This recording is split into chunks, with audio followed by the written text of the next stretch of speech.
एक धक्कादायक प्रकार समोर आलाय।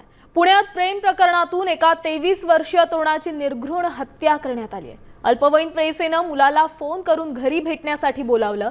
त्यानंतर तिच्या घरच्यांनी त्याला विवस्त्र करून बेदम मारहाण केली। मारहाण केल्यानंतर मुलाच्या आईला फोन करून शिवीगाळ करत मुलाला घेऊन जाण्यास सांगितलं। मात्र उपचारादरम्यान या तरुणाचा मृत्यू झालाय। या प्रकरणी कोथरूड पोलीस ठाण्यात मुलीच्या घरच्यांविरोधात गुन्हा दाखल करण्यात आला।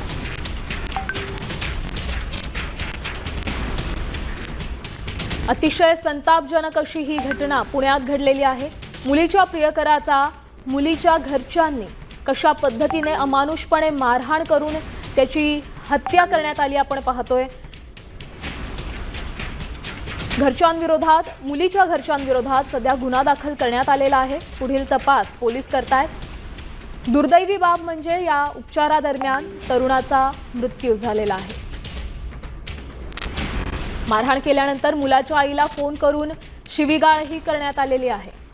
मुलाला घेऊन जाण्यास सांगण्यात आलं आणि त्यानंतर या तरुणाला रुग्णालयात दाखल केलं। मात्र उपचारादरम्यान या तरुणाचा दुर्दैवी मृत्यू झालाय।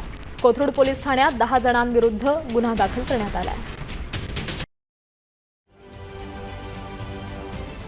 महाराष्ट्रातील सर्व बातम्यांचे विश्वासार्ह व्यासपीठ सकाळच्या सर्व सोशल मीडिया प्लॅटफॉर्मला लाईक, फॉलो आणि सबस्क्राइब करा। तसंच सर्व नोटिफिकेशनसाठी बेल आयकॉन प्रेस करायला विसरू नका।